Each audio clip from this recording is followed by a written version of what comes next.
I told you I got a little carried away. Oh, so we have had this beautiful moment, right, of joy. We felt this joy rising up. I saw everybody tapping your toes, even if you didn't get up and dance. That's okay. We'll do that next time. And we've felt alive. Did you feel alive? Yes.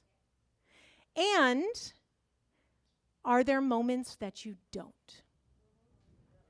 Right?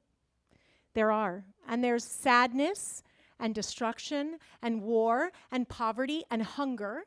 And there's joy and there's magnificence and there's power and there's beauty. And that is a paradox. It is the paradox of life and love and the experience that we have here. So to start my talk today about the tyranny of or, the either or that keeps us locked in the idea that there is not something bigger. I want to start by reading the 23rd Psalm. So if you can just, I know you've heard it before, but I really want you to listen to it with a new heart. The Psalm of David. The Lord is my shepherd, and I shall not want. He makes me lie down in green pastures, and he leads me beside the still waters. He restores my soul. He leads me in the paths of righteousness for his name's sake. And yea, though I walk in the valley of the shadow of death, I will fear no evil, for you are with me. Your rod and your staff, they comfort me. You prepare a table before me in the presence of my enemies, and you anoint my head with oil. My cup overflows. Surely goodness and mercy shall follow me all the days of my life, and I will dwell in the house of the Lord forever.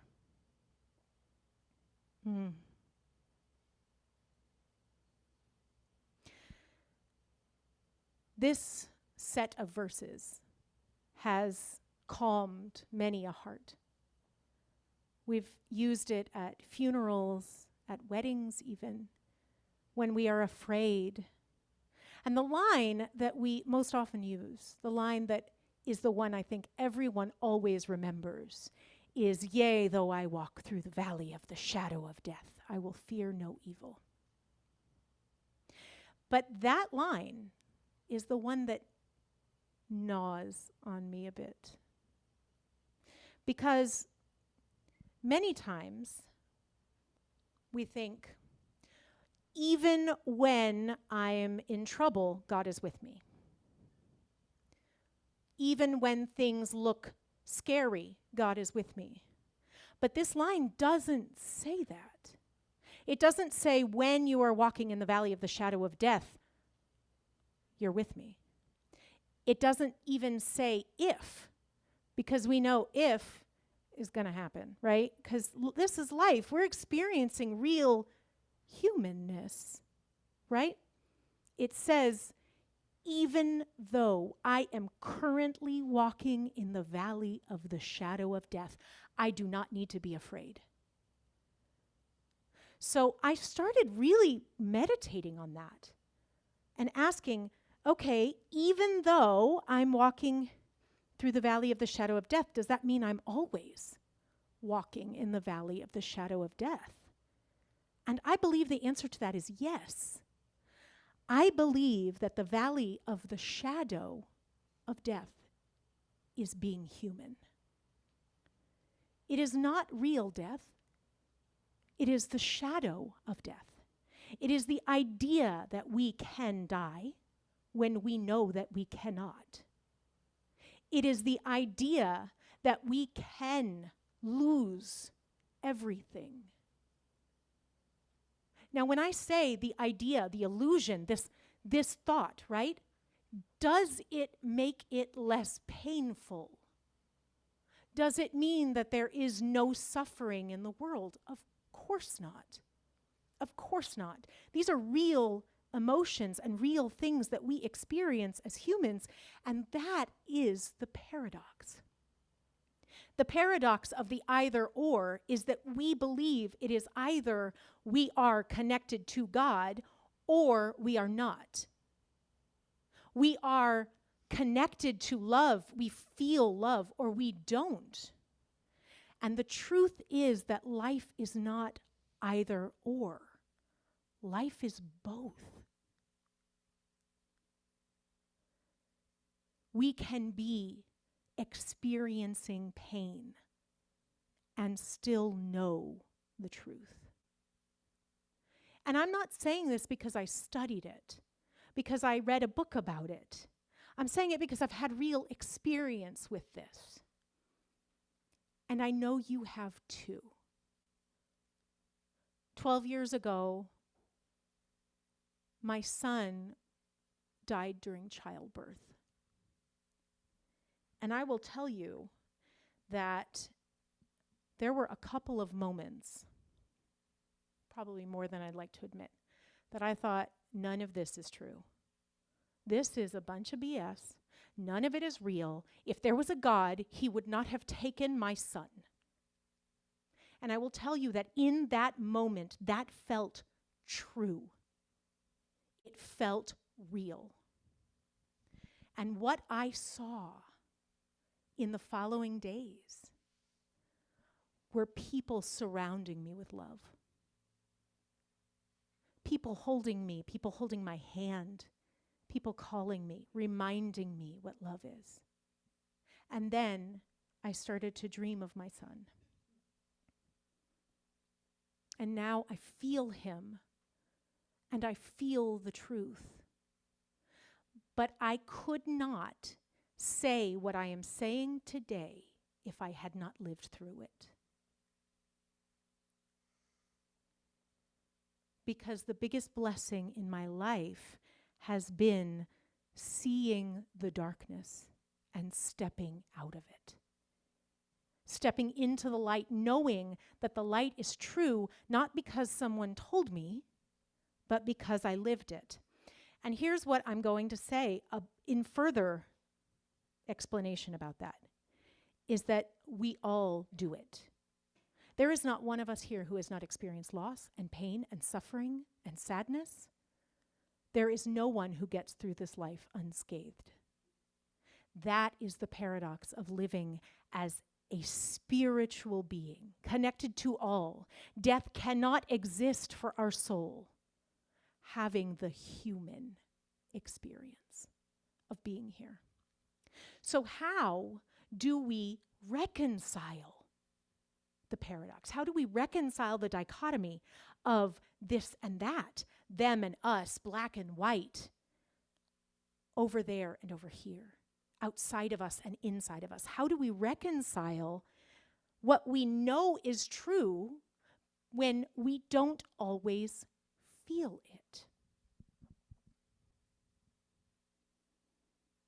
I have a few ideas.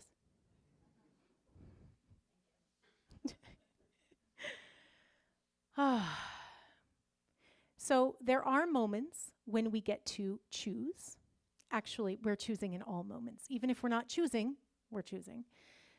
And we can begin to make the choice to see the third option. So option one is, there is only us and them. We are separate. God is out there. We are here. If we believed that, all of us, we probably wouldn't be in this church. We might be in a different church, but it wouldn't be this one. Or we are constantly connected. We are connected to God. We are the spark of the divine. We are God made manifest into form here to bring light, love, and peace. And many times it's hard to see the third option. And the third option is that both of those are true. And so we have to realize our connection. Now, I was supposed to bring up a piece of paper, and I didn't, because I'm, here. So I'm going to do this. So sorry, I'll put it right back where it went. Pretend you see nothing on the other side of the paper. Okay. This is a blank sheet of paper, everybody. It's a blank sheet of paper. On this paper, I want you, on the blank space, to imagine a cloud. I want you to see a cloud on this paper. Can pretty much everybody imagine a cloud here? Good, now I can move the paper. Put it back where it goes before I get in trouble.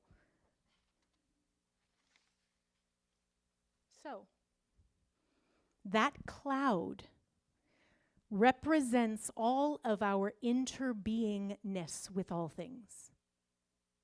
Because without the cloud that you imagined, the paper that is here would not exist.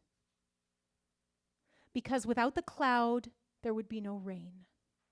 And without rain, there would be no trees.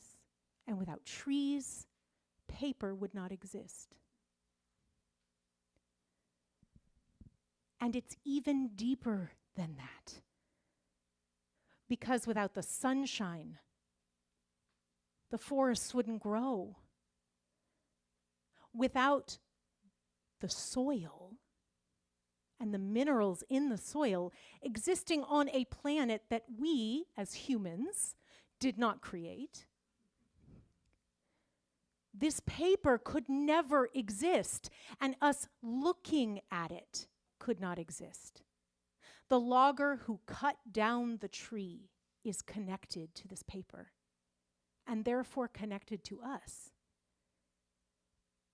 The logger's father and mother, the logger's children, the wheat that made the bread that their family eats, and the farmers who grow it. To infinity. And us looking at the paper, having the experience of it being here, and seeing a cloud on it, means that we are connected. And here's the thing. This is not a new concept. I'm not telling you something you've never heard before. But closing your eyes and really feeling that you, right now, through however many degrees of separation it is, are connected to Gandhi. You, right now, when you close your eyes, you are connected to Jesus when he walked this earth. You are connected to the first cave people that went out in search of something new. And that interconnectedness, that interbeingness, is who we are. We are not shaped, our humanness is not shaped just by us. It is shaped by the people around us, it is shaped by our upbringing, and it is shaped by all of these spiritual entities as humans who have come before us. And so, when we are having a moment where we are suffering, where we are in pain, when we are sad, there is grief, these things are real. And I don't want you to band-aid them, okay? I don't want anyone to ever suggest that. We feel what we feel. When we turn on the news and we see what is happening in the world, we feel that. It is okay to feel. And when you close your eyes for just a moment and remember the connection that we have to every person who is suffering, you have created a ripple of light that will be felt outside of you. You do not need to save the whole world, but start the ripple of love and peace. And that's what we do when we do the first step, which is interbeing connection. So, take a breath.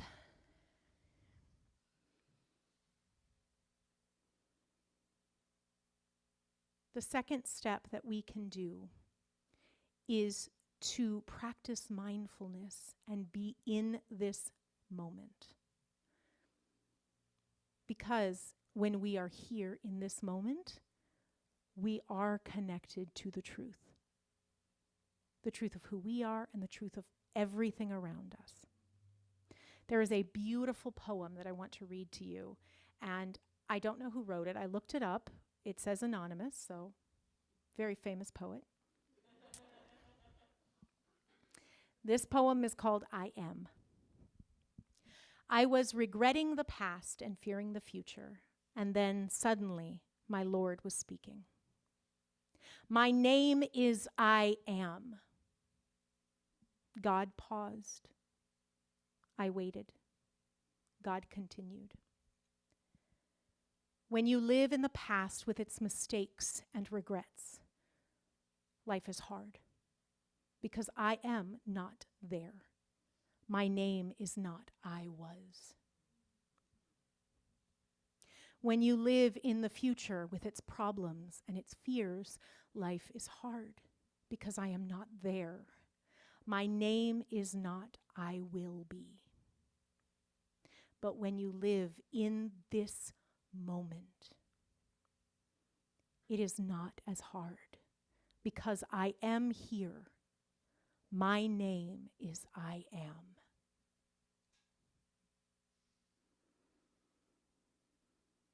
So when we, in the midst of life, and it doesn't have to be grief, right? It doesn't have to be sadness. It can be traffic. It can be somebody cutting you off.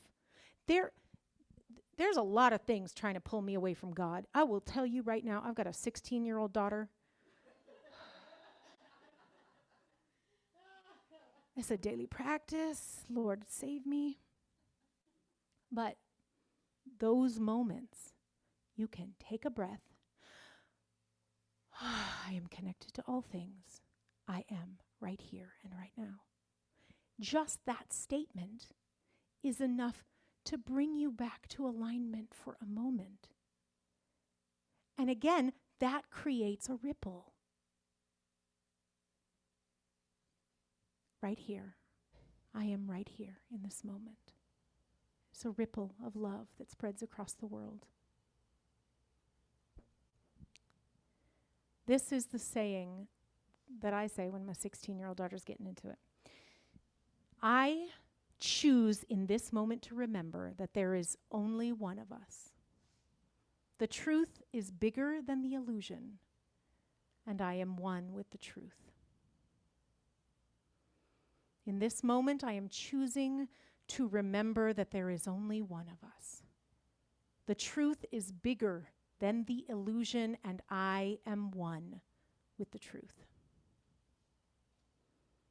So I've given you 2 steps, right?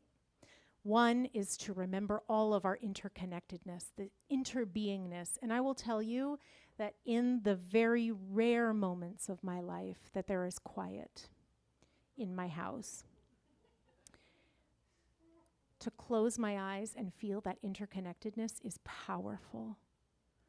I take tours around the world to different locations, and one of my favorite things to do is put my hand on a wall and remember the person who chiseled it. Just imagine them standing there, and we are separated by sometimes thousands of years, but we are still connected. It's a powerful practice. Remembering to be right here now. Is that ever going to stay? Are you always going to live in the moment? No, of course not. Don't put that pressure on yourself. That's too much to ask. But if you have the thought, ooh, I'm kind of living in the past right now. Let me come back to center. I'm going to come back right now, right here. It's powerful. It's a powerful practice. So there are 3 things we can do. And the third one is the simplest. Notice I didn't say it was the easiest. Because it never is. Have you ever known that? They say, oh, it's the simplest thing to do. Man, those are the hardest ones. So the last one is to step into the paradox. When you are given a choice, which is every moment of every day of the entire existence of the universe, no pressure. When you're given a choice,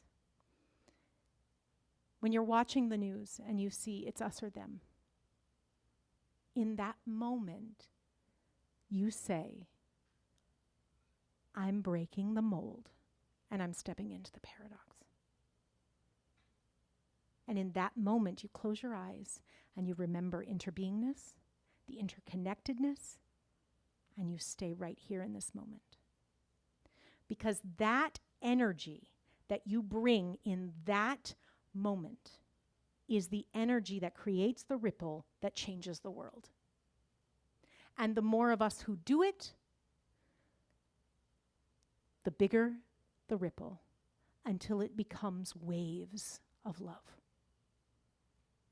We have already seen it happening. It is not just a dream.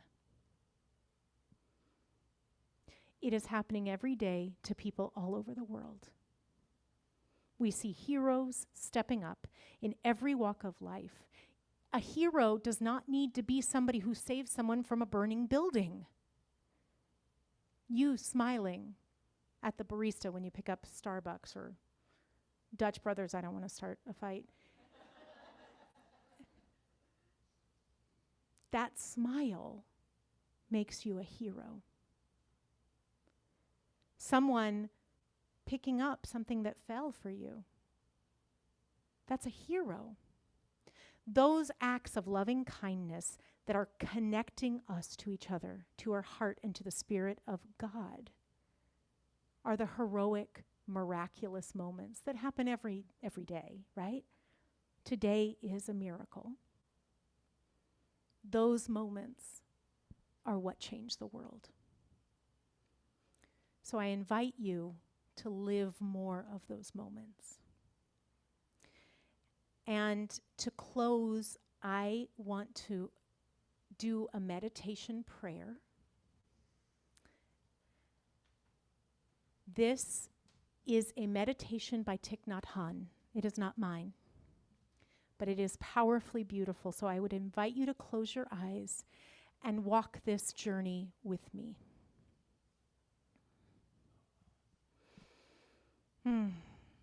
Once upon a time, there was a beautiful river finding her way among the hills, forests, and meadows. She began by being a joyful stream of water, a spring, always dancing and singing as she ran down from the top of the mountain. She was so very young at the time. And she came to the lowland. She started to slow down. She was thinking about going to the ocean. And as she grew up, she learned to look beautiful, winding gracefully among the hills and the meadows. One day she noticed the clouds of all sorts of colors and forms. She did nothing during these days but chase the clouds. She wanted to possess a cloud, to have one for herself, but clouds float and travel in the sky, and they are always changing their form. Sometimes they looked like an overcoat, and sometimes they looked like a horse. But because of the nature of impertinence, the river suffered. Her pleasure and her joy had become chasing clouds one after another, and because she could never catch them, despair, anger, and hatred became her entire life. Then one day a strong wind came and blew all of the clouds in the sky, and it became empty. Our little river thought that life was no longer worth living, for there were no longer clouds to chase after. She wanted to die. But how is it that a river can cease to be? That night, the river had the opportunity to go back into herself for the first time. She had been running for so long after something that was outside of her that she hadn't been looking at who she was. It was the first opportunity for her to hear her own crying, the sound of water crashing against the banks of the river. Because she was able to listen to her own voice, she discovered something quite important. She realized that clouds are water. Clouds are born from water and will return to water. And she realized that she is also water. The next morning, when the sun was in the sky, she saw something beautiful. She saw a beautiful blue sky for the very first time. She had never even noticed it before. She had been so interested in the clouds, she had missed the sky, which is the cloud's home. Clouds come and go, but the sky is stable. She realized that the immense sky had been part of her since the beginning. This great insight brought her deep peace and happiness. She saw the vast, wonderful blue sky, and she knew that her peace and stability never need be lost again. That afternoon, the clouds returned, and this time she did not try to possess them. She could see the beauty of the clouds and welcomed them, and when one came by, she greeted it with loving kindness. And when it wanted to go, she would wave to it happily, also with loving kindness. She realized that the clouds are her, the sky is her, and she never had to choose between them and herself. That evening, something wonderful happened. When she opened her heart completely, she received the image of a beautiful full moon, round like a jewel within her. She had never imagined that she could see something so beautiful. There is a Chinese poem that says, "The fresh and beautiful moon is traveling in the utmost empty sky.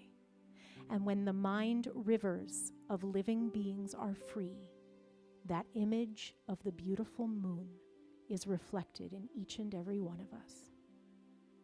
That was the mind of the river. The water and the clouds, the sky and the moon all took each other's hand, and they mindfully walked slowly home. Life is not either or. Life is all. Spirit is all, and we are all. And so all is well. And so it is.